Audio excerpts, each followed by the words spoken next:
Hi everybody, James along with Freddie and Aram here. This is the San Gabriel Valley Tribune Game of the Week, and it's another Saturday night special at Covina District Field. I'll be at this game covering it for the paper. It's Los Altos versus Northview. Northview, Aram, the hottest team right now in the East San Gabriel Valley. Well, there's a lot of hot teams, but yeah, they're one of them. Yeah, they are. Yeah, you're right. There are several. This is definitely one of them. And like I said, over the weekend in my column, doesn't make sense to me when you lose one of the best players in program history, a guy like Stephen Comstock. You're not supposed to be better the next season. But if you look at the numbers, that's exactly what they are, is better the next season. I'm not saying they're better at quarterback. I'm not saying they're better on offense. Yeah. But their defense is just on another level. I think they've allowed 30 total points for the whole season, 7.5 points per game. I mentioned this, Freddie, in the column. You look at what San Marino has done after playing Northview. It's, 139 points, I think you had in your top 10. That's insane. That validated Northview's defensive performance in that game, to see San Marino come back and light up the scoreboard against, slightly, I don't want to say slightly, but lesser competition in those two games. But still, they're putting up 70 and 60 a game. Well, you look at the Almani win over San Marino, and Almani comes back and beats Orange Lutheran next week. So Northview's been flat. Orange Vista, not Orange Lutheran. Orange Vista, oh yeah. We don't want a big difference there. Yeah, Orange Vista. Hey, look, I was there for Northview's game on Friday night against Don Lugo, and look, it could have been 70-0 if Northview wanted to. It was 35-0 at half. I was talking to Coach Perez, before the game, because obviously there was a whole talk about our preseason rankings and this being a rebuilding without Comstock. The only rebuild was at quarterback, putting James Jimenez back in there. The rest of the team were a bunch of young guys coming up. They had everyone back. They knew their defense, which was good and young last year, had a chance to be great this year, and that's what we're seeing. And what we're watching on offense is Jimenez. He was on that guy in that Pony League World Series a couple of years that won the championship. What do you mean? In baseball, he was one of their main pitchers that won a couple of years ago. Wow. He's a great athlete. He's an athlete. And they spread it out. They've got 4 guys wide. They don't run the ball. No. The only question I have with them is when push comes to shove, and you have to be able to run the ball. And maybe some really good defensive teams figure that out. Will they be able to run the ball? That's the only thing I didn't see. Because Jimenez at quarterback, and I kind of led with this, it was like watching one of those NFL Madden games. I mean, it's just boop, boop, boop, boop, and then the run after the catch with these guys. I mean, they just picked Don Lugo apart.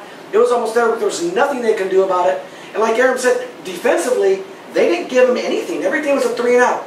The only time they gave up yardage was on a penalty, was on an interference or something like that. That was the only reason they ever got into any kind of scoring range. So I was as impressed as I could be with them on Friday. And at the San Marino game, I just want to add something before you go on, James. Please. At the San Marino game, one of my earliest first tweets in that game was Northview passes the eye test, especially on defense. Yeah. If you look at what they trot out there on defense, they have some nice bodies in the right spot, and then they have athletes on the outside that you're just not going to run by. So, you're right. They are fast, and they're not traditionally size up front. They're okay. I mean, they're not small. So that's the Northview scouting report. Let me give you the Los Altos scouting report. Having been to their game last week against Glendora, they're an interesting team.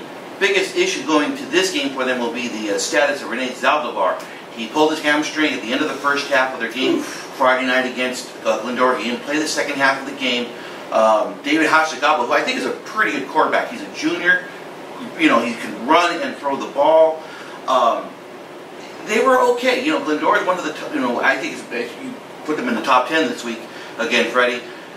This is, to me, a big question here. And if I had not seen Los Altos last week, I probably may have played them for this reason. You look at the schedule that Los Altos has played. Covina, St. Paul, Glendora. You take their 11-4 if you combine the records of all those teams. And Wilson. They're 2-2. But you look at Northview, they beat El Rancho, they've beaten West Covina, and they've beaten, again, Don Lugo. And we're finding out Don Lugo not a very good team. Signature win. So it's got to counterbalance here. But having, I'm just trying to make a case here for LA, but to me, last week's game was so physical, Freddie. Yeah. It's not just, and you mentioned those wins, those the so-sos. It's not what those teams are. It's how they're beating them. True. The way they beat a San Marino and what San Marino's done since. The way they've beaten these teams, like Don Lugo, a team that beat them last year with Comstock. The way they're able to it looked like a complete mismatch. Now, my question for Northview, look, Covina, who we thought in the beginning of the year might have been the league favorites, went to Los Altos, and they lost that game. San Dimas, their step-up game, they lost to Bonita last week. This is Northview's chance now to represent the Valley in this league and beat a team that beat one of the favorites in this league. I think if Northview wins this game, and I think they will, I would bet that Zalabar, if he pulled a hamstring, would not be back this week. Could be. I would bet on Friday, with or without Zalabar, I think I was going to take Northview. I've seen them both play, and I realize the competition is a little different, but I really am buying what Northview is doing. This couldn't set up better scheduling wise for Northview. You get Los Altos softened up off of 2 physical games against 2 very physical teams like Glendora and St. Paul, and now they're a little banged up too. Granted, they get an extra day of rest because this is a Saturday night game, but they've already got one of their top weapons, if not the top weapon, hurting.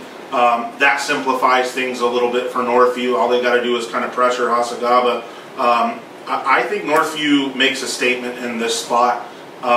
It's Los Altos. They should be better across the board, but I don't think across the board their offense can handle Northview's defense across the board. Is it 35-0, 51-6? No, but I think Northview's winning this in double digits. I agree. I agree. Double digits. Yeah. Why not? Because, like I said, in some of these games, they've had to pull back. They could have done so much more. It's Saturday night. Yeah, it's Saturday night. What are you going to watch, the game or the fight? Or Ohio State. Or UCLA. All right. Big game. James will be there, though. That's what we do. I will be there on Friday night. Saturday night over at District Field. At District Field. It's Los Altos versus Northview, and this is the second of our 2-minute drills. Thank you.